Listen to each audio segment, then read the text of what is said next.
Welcome. I'm Jessica Lonnie Rich, host of Inspire You and Me. It's an inspirational show where we talk to people who are making a difference. On this episode, we have 11-time world champion athlete and author Egan Inoue, a widow's journey through loss and life after, author Maria Whitesell, and a man on a mission to care for animals, the Director of Community Relations for the Hawaiian Humane Society, Daniel Roselle. And be sure to stay tuned for our Animal Lovers clip. We'll have all that and more, and we'll be back right after this.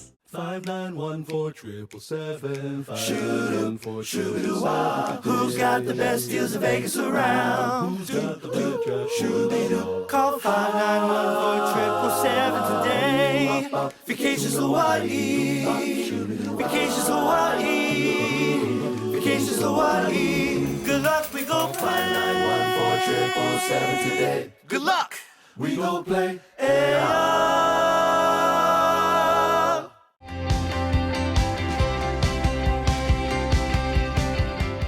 If you want a little bit of inspiration, you have come to the right place. Our special guest is a man who has won 5 world championship titles. He's also written a book. He is also a celebrity trainer. Please welcome our very special guest, Egan Inoue. Welcome, Hi, Egan. Thank you. Thank you. Before we get into your book, let's do a brief recap of some of your championships. Share with us about that. Okay, so I started off with 2 racquetball world championships, and then I went on to Brazilian Jiu-Jitsu, and I won the 2 world championships in Brazil. And then after that, I had 5 times I won the MMA title here at Super Brawl. And you have numerous black belts in jiu-jitsu and other, and I'm not familiar with all of them, so share with me so I don't mispronounce So it. actually, there's a whole bunch of different arts. Yeah. I started with Shotokan Karate, then I did Wing Chun, and I did Taekwondo, Hapkido, and I did like Kali, Jeet Kune Do, Bruce Lee's thing. But my love was actually for Brazilian Jiu-Jitsu, and that's where I won 2 more world titles in that. And then that kind of shifted me to, mixed martial arts and fighting there. Isn't there a lot of discipline that goes into mixed martial arts? Yeah, mixed martial arts, to the untrained eye, it looks like it's just violence. But if you really study it and you break it down, it's a bunch of different, like Olympic sports all put together. And whoever can mix them together the best is usually going to come out winning. It's as close to a street fight as you're going to get. And there's some rules and there's a referee, so you can quit at any time. So sometimes people watch a fighter getting beat up and they go, oh my gosh, that's so brutal, he's getting beat up. But he can always tap and verbally say, I quit at any time. So when you see that, it's not a matter of it's brutal, it's a matter of how much heart, or we call it heart, like how much fight do you have in you, how much game you have in you.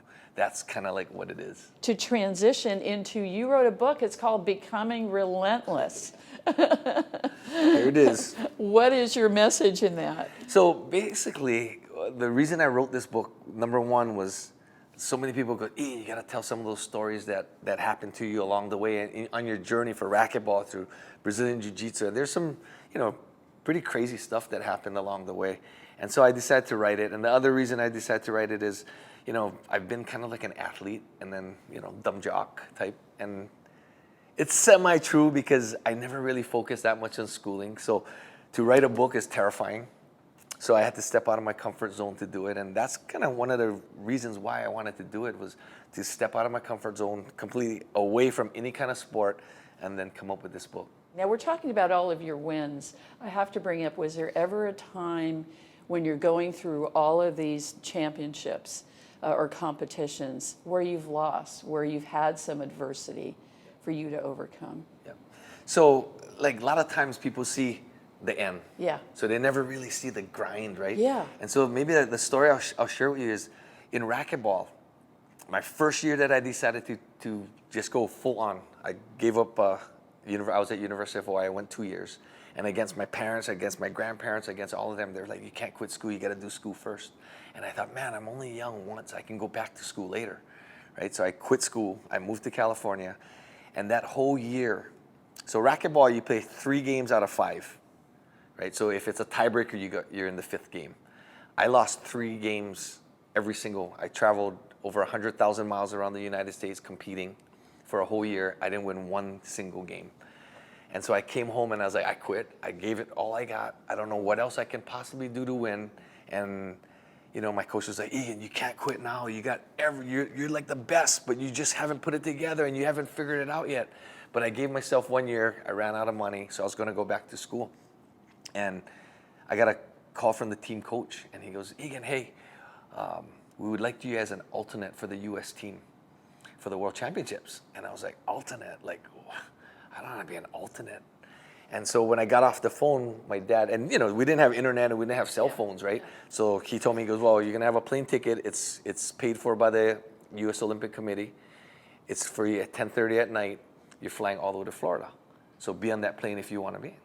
So I got off the phone and I was like, and my dad goes, what was that? I said, that was a U.S. team coach. He wants me to be an alternate. He goes, oh, right on. You're going to go for it. I said, I'm thinking about it. He goes, what are you thinking about? And I said, how am I going to win the World Championships if I'm an alternate? I don't want to go.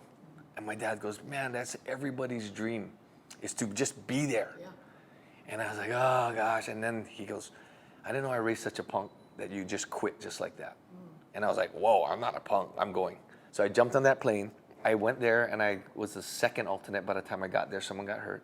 And then by the next morning, the coach goes, Egan, you're playing. Oh, my gosh. I know. And then I won the World Championships. Oh, my goodness. And I didn't win a single game all year. So I didn't even know how to win. Wow. Yeah. So, you know, that's the kind of story I like to share. Because that's the best story. Now, you also have something called Egan's Boot Camp. Yeah. What is that?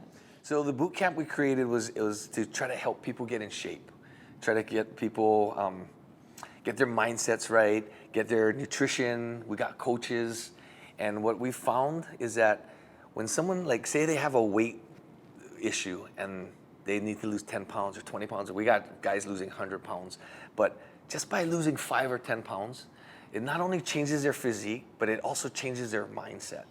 And I'll see people come in like really sad, really down, not real happy with life, lose 10 pounds, and all of a sudden it's a different person. And that, you know, that's what boot camp is. We do exercises. It's only a 30-minute workout, so anyone can do 30 minutes for a workout. Amazing. Right? And then we help you. And, you know, our community is such a great community. All of our clients are so great. The name of our show is Inspire You and Me. Egan, what inspires you? So, you know, believe it or not, what inspires me is the people that I train. It's just to see transformations. When I see people come back to the gym and go, Egan, guess what? I went to the doctor's check. My cholesterol level's down. I don't need my drugs anymore. My blood pressure's down. I don't need that drug anymore. That's what inspires me. That's one of the main things that I love doing it. I even tell people that it even feels better than winning a world championship when someone comes in with that kind of attitude, or I see people lose 10 pounds and their whole face is different, right? And the other thing that really inspires me is my kids, especially my 2 younger ones. I mean, my older ones also, but then I got the 2 younger ones that inspires me to like keep doing stuff, right? So a good example is my 9-year-old boy. That's my only boy, by the way. I got all girls. I got How many 4 girls do you have? And I got 1 boy. Oh, wow. Right. So anyway, he wants to do skateboarding. I'm 56. I'm like, and the skateboarding guy's like, Egan, you're kind of old for this, you know. I'm like, oh, that's what my kid wants to do. I'm gonna do it. And so, you know, I've been doing skateboard lessons with him, and you know, because he inspires me. Well, you inspire us, and Egan, thank you so much for being a guest on Inspire You and Me. Continue doing what you're doing and spreading joy and goodness and physical fitness throughout the world and our community. Yeah, thank you, thank you. The law firm of Cronin Freed is proud to sponsor Inspire You and Me, a show about people in our community who are making a difference. I'm Rick Freed, and our law firm of 16 attorneys handles major injury cases, choosing to devote our considerable talent and staff to those injured people and victims for whom we can make a great difference.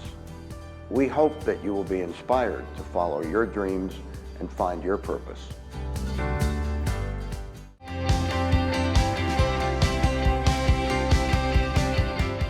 We have a very special guest. She couldn't join us in the studio today, but she is joining us on Zoom. Her message is all about resilience. It's about loss, and it's about moving through the loss and she's sharing her story with us today.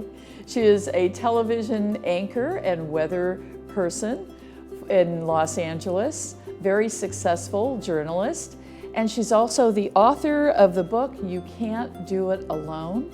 Please welcome Maria Quiban Whitesell. Welcome, Maria. Oh gosh, mahalo for having me on the show. I'm so excited to be back here, actually back home in Hawaii, and to be back on television here in Hawaii is a special treat. Maria, you wrote a book, You Can't Do This Alone. It's a story about your journey when you found out that your husband had cancer. What was it like for you when you got the news? That day that we got the devastating diagnosis for him, it was a day that I'll never forget. And I wrote about it in the book, You Can't Do It Alone. And we were blindsided. It was like we were struck by a big giant semi, because first of all, he is the healthiest person that I knew. He ate well, he exercised. And so the idea of him being diagnosed with this terminal cancer was just shocking. And the whole family, of course, we made our phone calls one by one. And when we heard those words of terminal and glioblastoma and brain cancer, it's paralyzing. But thankfully we didn't stay there very long. My husband's very positive, and so I took my cues from him. And after some moments of shock and of course fear, we moved into action, and we knew we were going to have a fight on our hands, and we were ready to fight. Maria, you're a very popular television anchor woman and meteorologist in the Los Angeles area, and yet every single day when you were taking care of your husband who had cancer, you had to go before the camera and put a smile on your face. How did you deal with that? Yeah, well, like most people who have to face something like this, we have to go to work. We have bills to pay. And so, that was one of the main reasons why I continued to work, and medical insurance and things like that. But also going to work every day, in hindsight now, I look back on that time and it saved me too, because for a few hours each day, it kind of took me away from some of the really heavy moments at home. And I was very fortunate, and I still am very fortunate to be working with so many wonderful people who are really my friends. I have my newsroom family, and I also have my TV viewer family who really supported me throughout that whole time. And to this day, still really do. Maria, that was absolutely amazing that you were able to do that, to juggle your home life with your work life. And then you wrote the book. What was the purpose of writing your book? Well, as you know, when you're faced with something like this, you do ask those questions of why, right? Why us?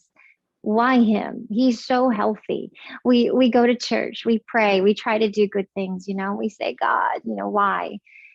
And we couldn't help but remember that I do wear a microphone every day, that he was a writer by profession, and that maybe this is part of our purpose, because this disease, which there is no cure for, can really affect anyone. It can affect children, adults, old, young, any ethnicity, and it can come as a surprise. And of course, once you know, it's really almost too late at that point. And so we thought perhaps part of our purpose is to shine a light on this disease.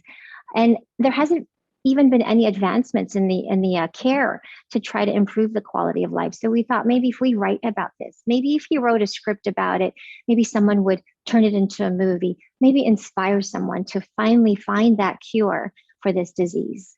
Maria, the title of your book is You Can't Do This Alone. How did you come up with the title of your book? Yeah, you definitely can't do this alone. The book was so appropriately titled, I think.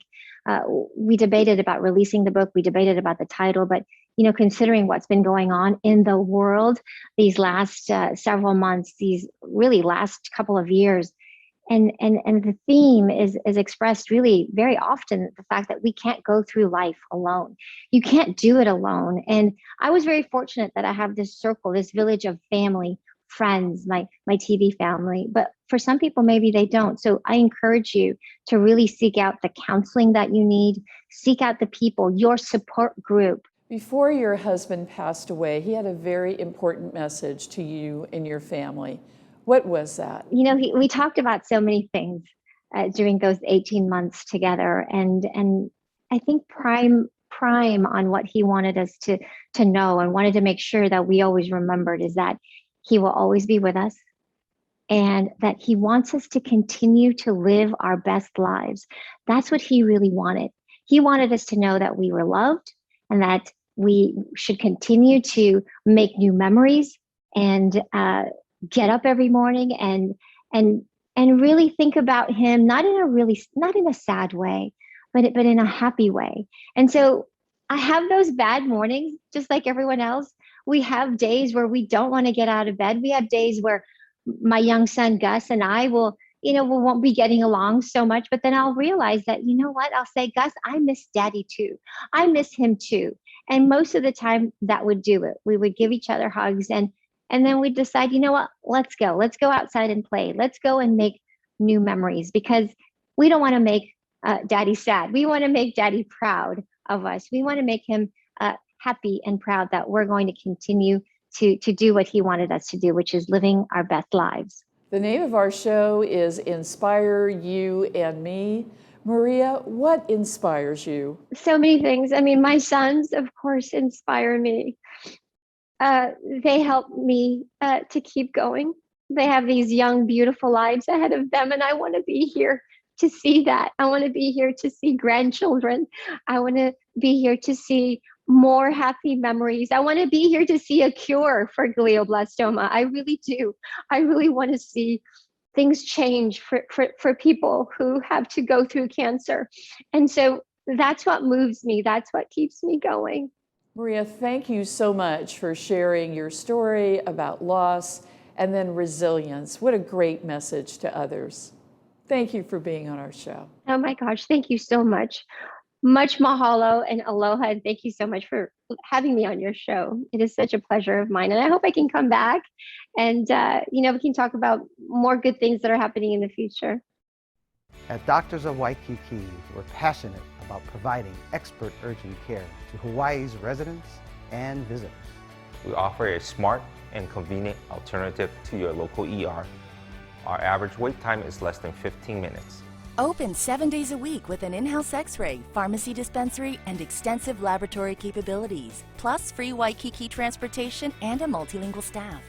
So, be treated, not seated. Call Doctors of Waikiki today.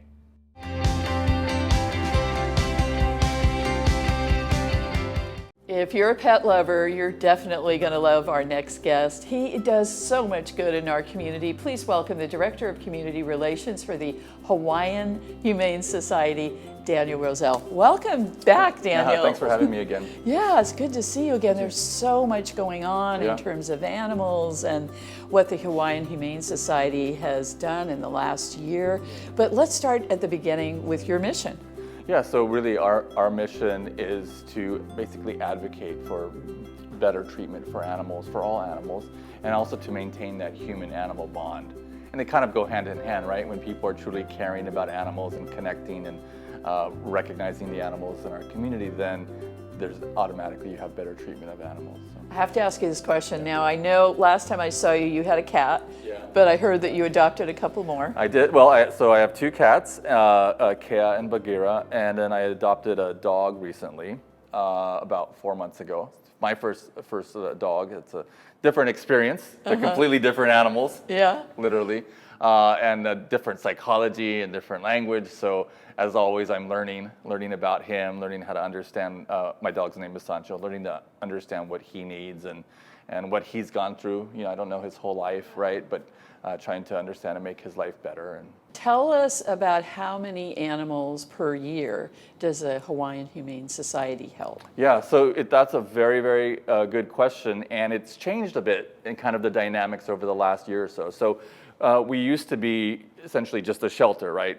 We'd go out, we'd do calls with, our city contract for animal control. And so we would see somewhere about 10 to 20,000 animals a year.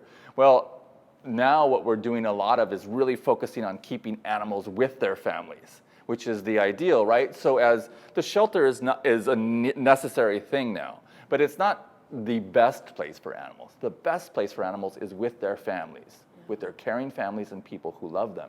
So we've really been focusing on saying, is making those animals come through the shelter in a good way and go out adopted the priority, or can we also focus on helping those animals stay with their people? For example, is someone going through a difficult financial time?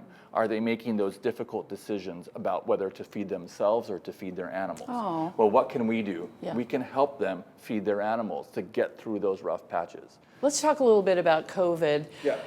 I read during COVID that more people adopted animals Yes. because they were not necessarily in quarantine, but because they had to be indoors. Yeah.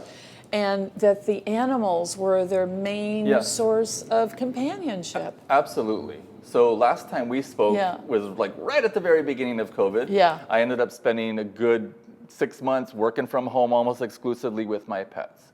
And I have to say that they were, for me, a really good source of companionship, of having other creatures in my life Yeah. in a time that could have felt very disconnected. And I think that story is probably true for a lot of people.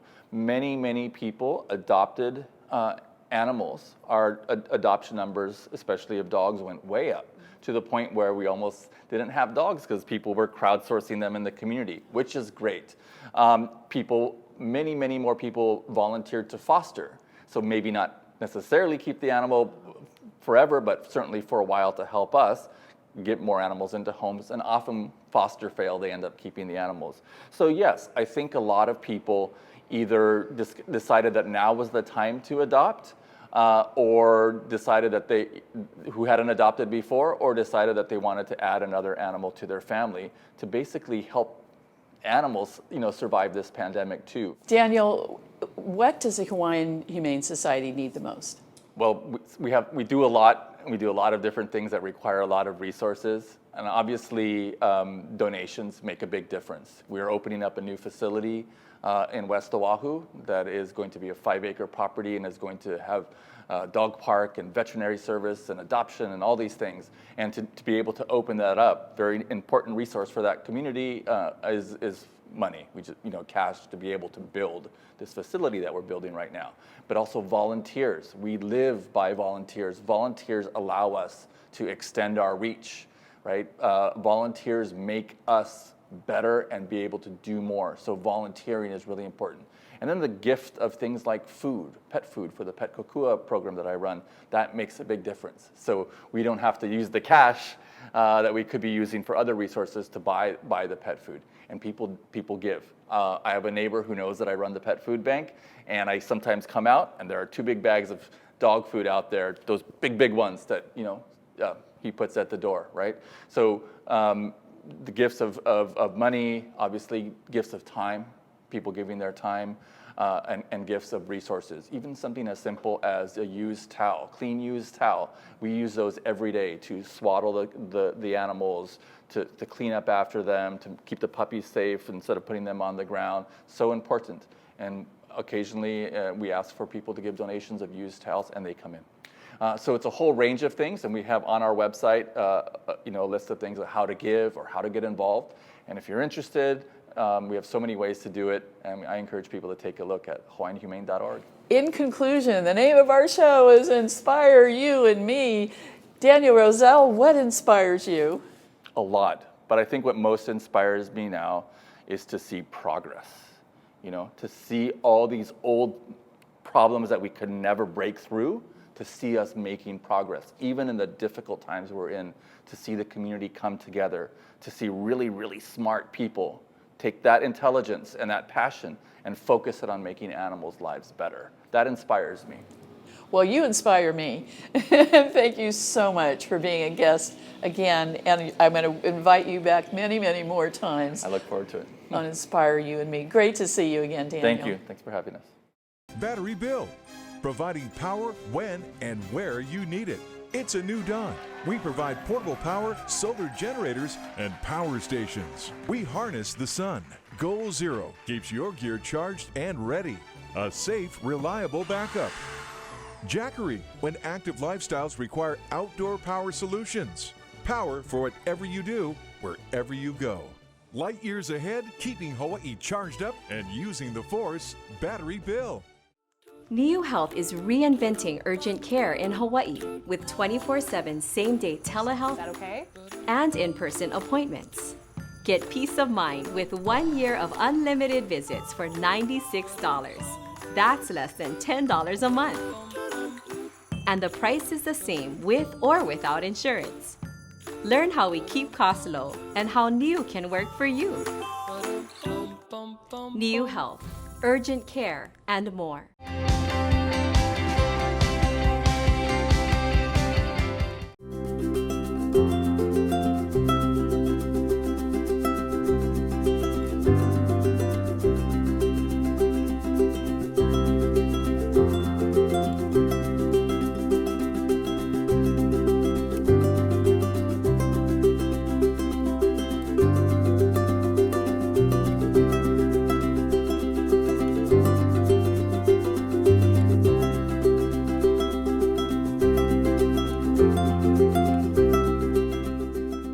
Hope that you've enjoyed this episode of Inspire You and Me.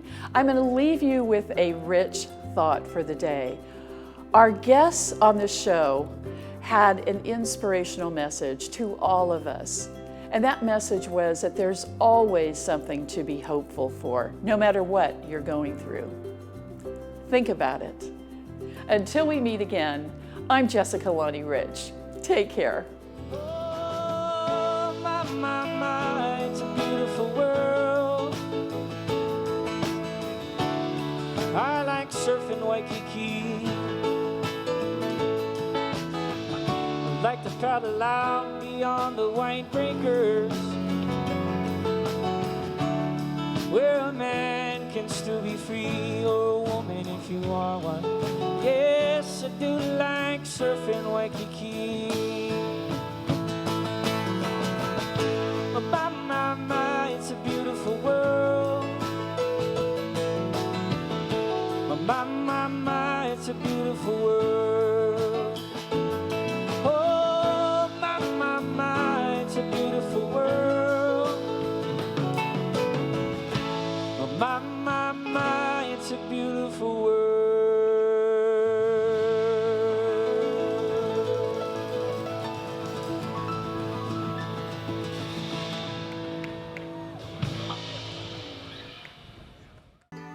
The hardest thing in life is letting go of a loved one. Finding the right provider can be essential in your time of need. Celebrate your loved one with Ballard Family Mortuaries. We offer a full range of cremation and burial services on Oahu, Maui, Hilo, and Kona with professional guidance and specialized attention you can trust at the most affordable cost. Call us today for a free consultation on funeral service options available to you and your family. Ballard Family Mortuary Group, serving Hawaii since 1997.